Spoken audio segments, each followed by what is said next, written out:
미국 정부가 한국을 민감 국가로 분류했다고 공식 확인했습니다. 국가 안보나 핵 비확산, 지역 불안정 등을 이유로 원자력이나 에너지 또는 첨단 기술 협력이 제한되는 국가를 미국 에너지부는 민감 국가로 분류하는데요. 그렇다면 미국은 왜 동맹국인 한국을 여기에 추가한 걸까요?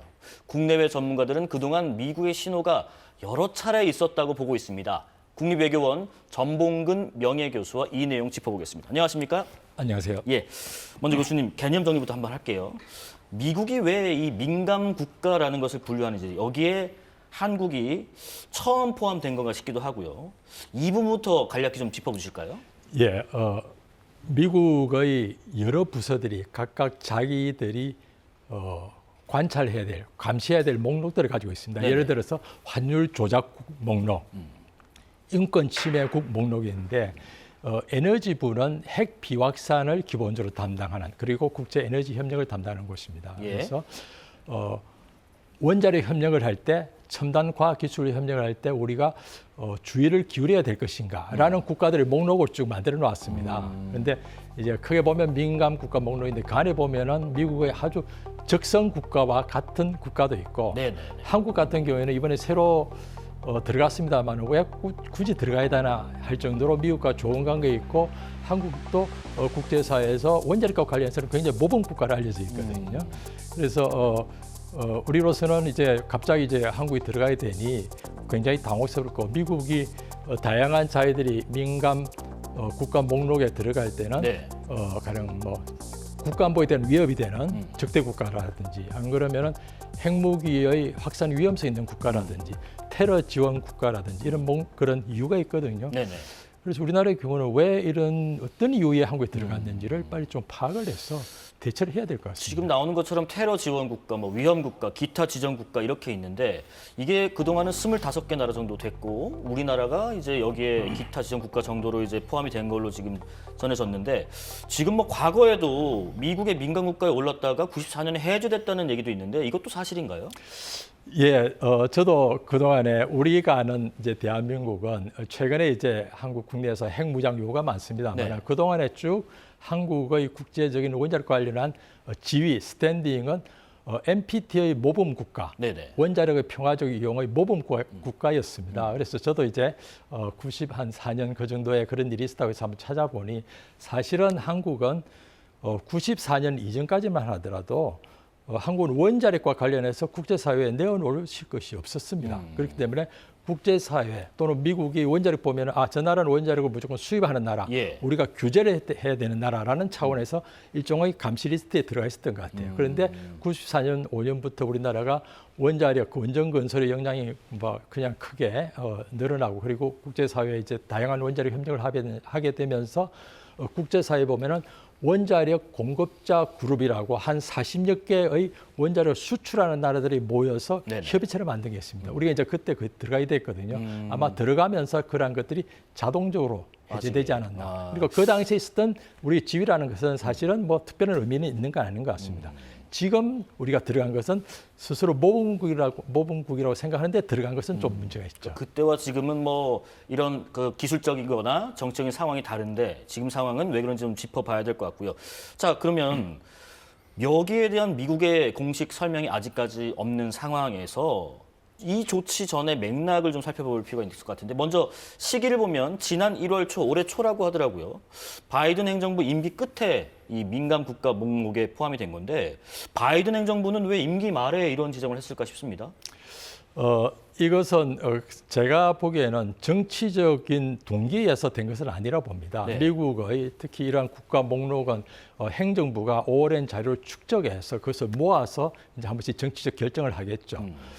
그렇게 본다면 제가 볼 때 한국의 경우는 북한이 2017년에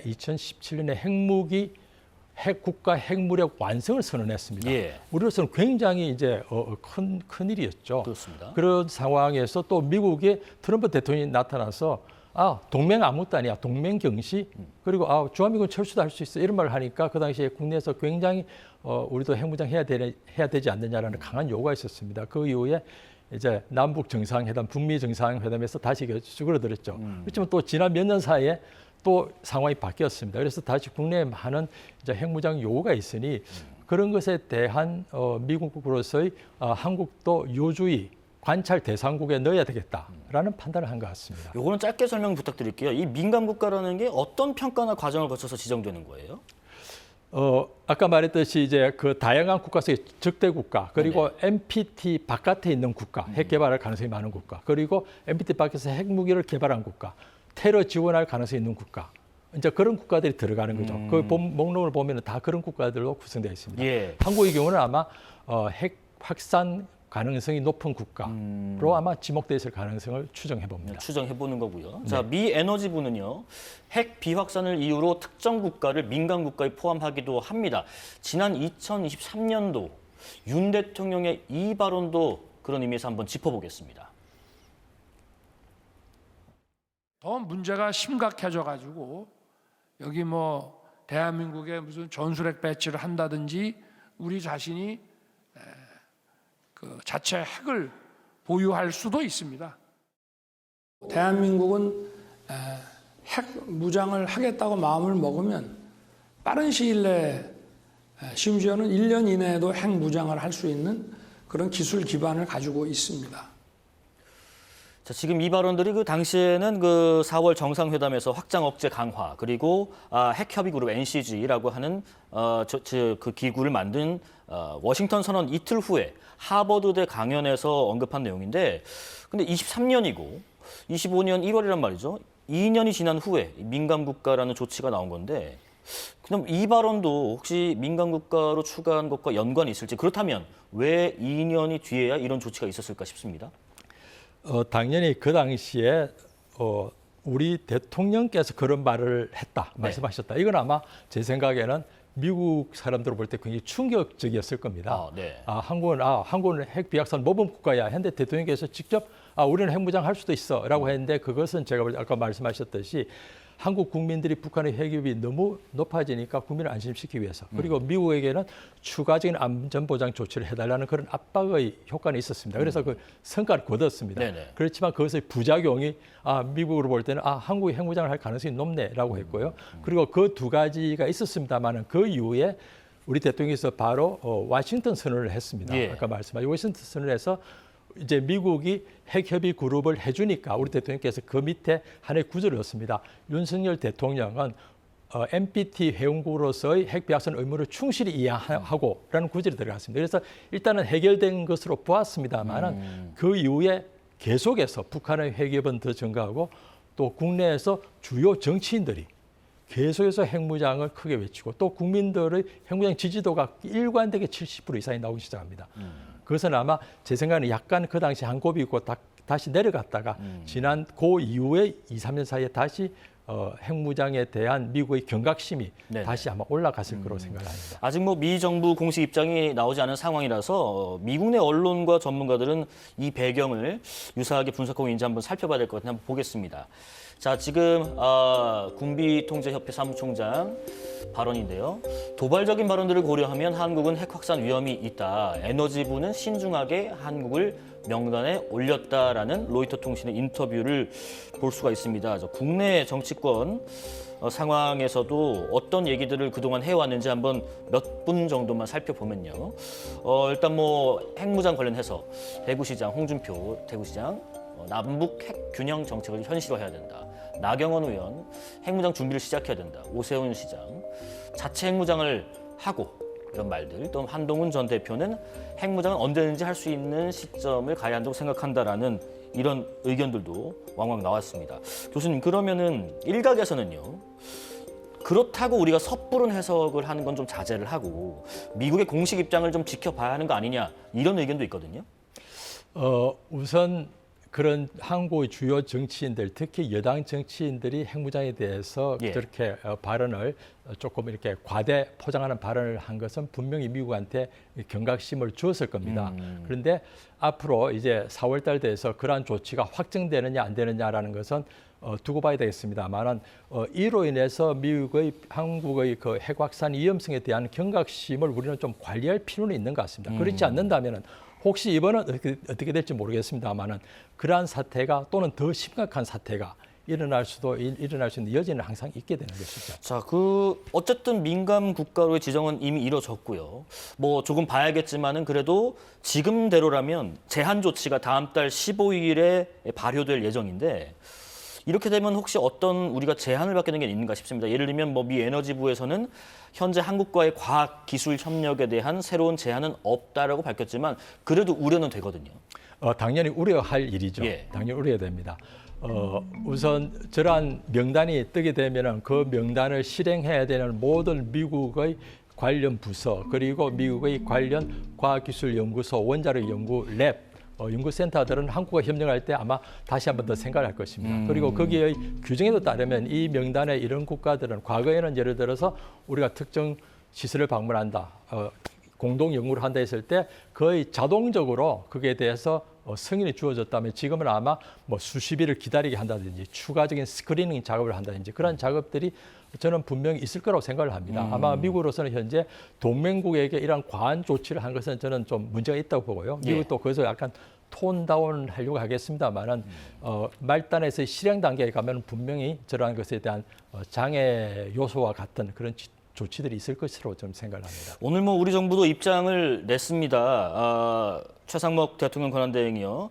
관계 기관들이 미국 측에 적극 설명해서 과학기술이나 에너지 협력에 부정적인 영향이 미치지 않도록 할 거다라고 언급을 했는데 미 에너지부도 이제 뭐 목록에 포함됐다고 해서 반드시 뭐 미국과 적대적인 관계가 있는 건 아니다, 의미하지 않는다고 밝혔는데요. 아까 말씀하신 것처럼 뭐 이 의미는 그러면 같은 민감 국가 목록이 들더라도 테러 지원 국가나 위험 국가와는 또 다르게 인식을 한다. 반드시 적대적 관계로 간다는 건 아니다. 이렇게 이해할 수도 있는 것인가요? 당연하죠. 예. 한미 간에는 아주 긴밀한 동맹 관계인데 한미와 같은 이 동맹 국가는 동맹 국가 중에서도 상당히 높은 수준입니다. 네. 그렇기 때문에 우리가 보통 한국에게 혈맹 막 이렇게 하잖아요. 그렇습니다. 네. 그렇기 때문에 한국에 대해서 다른 거기 있는 불량 국가, 깡패 국가, 적대 국가와 같은 대접을 할 수는 없는 것이죠. 다만 현재와 같은 이제 핵 무장 이런 여론이 너무 과한 상태에서 한국을 좀 감시를 하겠다라는 네. 정도의 취지에서 아마 시작을 할 것 같습니다. 그런데 지금 저희가 하나 또 짚어볼 부분이요. 우리 정부가 이 민감 국가로 지정됐다는 이 사실을 2달이 지난 후에야 파악을 한 상황입니다. 지난주까지도 조태열 외교장관이 최종 확정된 것은 아니다라고 했는데 이게 외교 채널에 있어서도 좀 소통에 어려움이 있는 것 같아요. 그렇다면 왜 그런가 싶습니다. 지금 정권 교체기의 상태에 있었으니까 당연히 미국으로서는 또 이미 트럼프 대통령은 당선은 된 상태였고 네. 그리고 이 조치가 있었는데 그때는 아마 정부의 미국에서도 이제 교체기여서 조금 그 행정의 공백이 있었지 않나 싶습니다. 그럼에도 불구하고 네. 한미 간의 그 위에서의 정치권의 교체도 불구하고 행정부 그리고 밑에 연구소 다른 민간 교류 차원에서 굉장히 돈독한 교류가 있거든요. 예. 그렇다면은 미국도 그것을 한국은 동맹이니까 당연히 알려줬어야 되는데 그것을 못한 잘못을 저는 좀 비난을 하고 싶고요. 그리고 한국도 이런 정도라면은 좀 미리 알았어야 되는데 너무 늦게 하는 게 아닌가 좀 그런 생각을 해봅니다. 많이 안타깝습니다. 예, 오늘 관련해서 정치권에서도 공방이 이어졌습니다. 이것도 듣고 이어가겠습니다. 작년 12월부터 미국은 여러 가지 경고를 해왔었습니다. 탄핵소추하면서 북중러 적대시하고 일본 외교를 중시하는 것, 그것을 탄핵 사유에 포함시킨 것이라든지 국무총리에 대한 탄핵까지 연이어서 하면서 한국 정치가 불안정해져서 위기에 있다라든지 여러 가지 경고를 한 바 있습니다. 그 원인이 어디에 있는지부터 정확하게 파악을 하고 비판해야 된다고 생각합니다. 윤석열 때문에 한미 동맹마저 무너질 판인데 국민의힘은 아직도 야당 탓을 하고 있습니까? 민감 국가 지정은 현실 감각을 상실한 내란 정권의 폭주와 무능이 더해졌기 때문입니다. 윤석열과 국민의힘은 하루가 멀다고 핵무장을 부르짖으며 민감 국가 지정을 자초했습니다. 지난 1월 초 미국 정부가 대한민국을 민감 국가로 지정했는데 2달이 넘도록 이 사실을 모르고 있었습니다. 지금 뭐 정치권에서는 서로의 탓을 하고 있습니다. 이게 근데 또 외교 사안이고 또 경제, 산업까지 이을 수 있는 부분이기 때문에 정치권이 좀 국력을 모아야 하지 않을까 싶은데 어떤 대응부터 마련을 하는 게 좋을까요? 우선 사실은 뭐 이로 인해서 대한민국이 뭐 까랑까랑하는 큰일은 없을 거라고 생각합니다. 그럼에도 불구하고 이 한국호의 밑바닥에 조그마한 구멍이 하나 생겼어요. 그리고 물이 막 들어옵니다. 그렇다면 제가 볼 때 여야 정부는 모여서 어떻게 할 것인지라는 대응책을 만드는 게 우선돼야 되는데 제가 볼 때 지금 저런 정치적 공방은 굉장히 억지적인 정치적인 논쟁이거든요. 네. 사실 현상보다 더욱더 과장된 저를 공격을 하는데 그거는 뭐 일부 사람들은 하면 모르겠습니다만 좀 더 책임 있는 정치인들이라면 모여서 머리를 맞대고 지금 뭐 여야정 협의회라는 게 있다고 하는데 그렇다면 여기에서 누가 책임지고 이걸 해결할 것인가? 라고 좀 문제의 해결에 지금 좀 집중할 때가 아닌가. 그리고 문제 해결이 난 다음에 그다음에 누구의 잘못인가를 따져도 되지 않을까 그런 생각을 해봅니다. 혹시요. 특히 이와 관련해서는 현재 에너지고 비확산 문제이기 때문에 우리로서는 이제 산업부의 주무도 아닙니다. 이것은 산업부는 이제 우리는 원자력 발전소를 갖고 있지만은 그보다도 좀 더 군축 비확산, 핵 비확산 이런 것도 외교부의 업무거든요. 그리고 또 굉장히 민감한 그 과학기술 협력은 우리 교과부가 하고 있습니다. 예. 그래서 과기부요. 예, 과기부가 하고 있습니다. 그분들이 다들 모여서 좀 다들 조금씩 책임을 지고 있으니까 같이 모여서 협의를 하고 미국에 가서도 아마 산업부는 미국의 상무부가 상대이지 DOE 에너지부가 상대이지는 않을 거라는 좀 생각이 들거든요. 그래서 제가 볼 때는 우리 산업부 장관님께서 뭐 가신다고 하니까 가시더라도 반드시 교과부의 원자력 하시는 분들 그리고 우리 외교부에서 군축 비확산 원자력 외교하시는 분들 같이 좀 동행해서 대응을 한다면 조금 더 원만한 대화가 되지 않을까 그런 기대를 해봅니다. 그러면 말씀하신 거는 이제 그 어떤 한 부처가 이 카운터 파트너가 아닌 부처를 상대하는 것보다는 에너지부는 에너지부에 맞게 또 어떤 분은 어떤 분에 맞게 동시다발적으로 좀 미국을 향해서 어떤 협력의 목소리를 협의를 할 수 있도록 적극적인 정책을 좀 추진해야 된다 이런 말씀으로 해서 예, 그렇습니다. 지금 뭐 에너지부의 하는 역할 자체가 산업적인 원자력 발전을 하는 곳이 아니고 원자력 R&D 그리고 민간 기술 협력 그리고 군축, 핵군축, 핵무기를 다루는 것이거든요. 그렇다면 제가 볼 때 뭐 교과부라든지 산업부라든지 외교부가 조금 더 공동대응을 하는 게 좋을 거라는 그런 생각이 듭니다. 혹시요. 지금 일련의 이런 상황들이 국내의 어떤 탄핵 정국으로 대표되는 이런 정치 상황도 민간국가 지정에 일부 영향을 준 바가 있을까 싶기도 합니다. 최근에 미국의 미국 연구자들이 이렇게 민주주의가 불안정한 국가가 핵 개발을 하려고 하는데 너무 위험하지 않느냐라고 하는 논문을 몇 편을 쓴 것을 보았습니다. 네. 그럼에도 불구하고 저는 이러한 이 민간 국가 지정이라는 것은 상당히 오랜 기간 동안 자료가 축적이 되고 그것을 내부 검토를 거쳤기 때문에 현재의 탄핵 정국이 직접적인 영향을 주지는 않았을 거라고 봅니다. 다만 이것을 하는 과정에 한국의 탄핵 정국이 나타나니까 한국 굉장히 위험한데 민주 통제가 불안정한데 국가 통제가 어떻게 되지라는 것들이 아마 그런 실무자들에게 좀 추가적인 우려를 뭐 제공했을 거다 이런 정도는 추정을 충분히 할 수 있습니다. 네, 뭐 시기적으로는 지난 바이든 행정부 1월 초에 지정이 됐다고 하지만 어쨌든 지금 새 정부가 행정부가 들어섰고요. 앞으로 남은 협의 과정이 있을 겁니다. 4월 15일 전에요. 여러 가지 협의 중에서 반드시 정부가 놓치지 말아야 될 부분이 있다면 어떤 부분에 좀 집중을 해야 될까요? 우선 제가 볼 때는 이러한 그 목록이 한번 등재되면 아마 빼기도 어려울 것 같아요. 그래서 우선은 등재되지 않도록 그러니까 확정되지 않도록 하는 게 좋겠고요. 그리고 우리 국내에서 다양한 좀 이러한 핵무장론 그리고 정치인들의 핵무장에 대한 발언 등이 문제됐다면 그것에 대해서 국내적으로 우리가 좀 어떻게 대처를 할 것인가. 그러니까 국내적인 대처 플러스 미국 정부의 그런 게 대처에 대해서 조금 우리가 그런 조치를 취해야 될 것으로 봅니다. 특히 지금 한미 간에는 다양한 뭐 방산 협력, 조선 협력, 그리고 원자력 협력 등등이 많은 협력 과제가 모여 있고 그것은 상호 간에 유익한 것이거든요. 그런데 이러한 것들이 아마 한미 간에 서로 만약 이런 일이 지정이 되면 한국의 미국에 대한 불신이 높아질 것입니다. 그래서 미국도 원치 않는 것이거든요. 그래서 한미 관계의 좀 건전한 발전, 깊은 발전을 위해서 제가 볼 때 미국도 좀 재고를 하고 한국도 미국의 핵 비확산 정책의 아주 엄격함에 대해서 조금 더 깊은 이해가 필요하다. 그런 생각을 해봅니다. 어쨌든 제일 중요한 거는 남은 기간이라도 이름을 안 올리는 게 제일 좋겠고요. 그렇지 않더라면 국내적인 대화의 지혜를 모아서 어쨌든 미국도 우리와 사이가 틀어지는 것을 굳이 원치 않을 것이기 때문에 어떤 우리의 비확산 정책에 대한 이해를 조금 더 우리가 적극적으로 할 필요가 있다는 말씀이신 것 같습니다. 자, 지금까지 국립외교원 전봉근 명예교수와 미 에너지부의 민감국가 지정 배경에 대해서 분석해봤습니다. 고맙습니다. 네, 감사합니다. 진실을 향한 날선 질문 3월 17일 월요일 사사건건 여기까지입니다. 내일도 알찬 소식으로 찾아뵙겠습니다. 시청해주신 여러분 고맙습니다.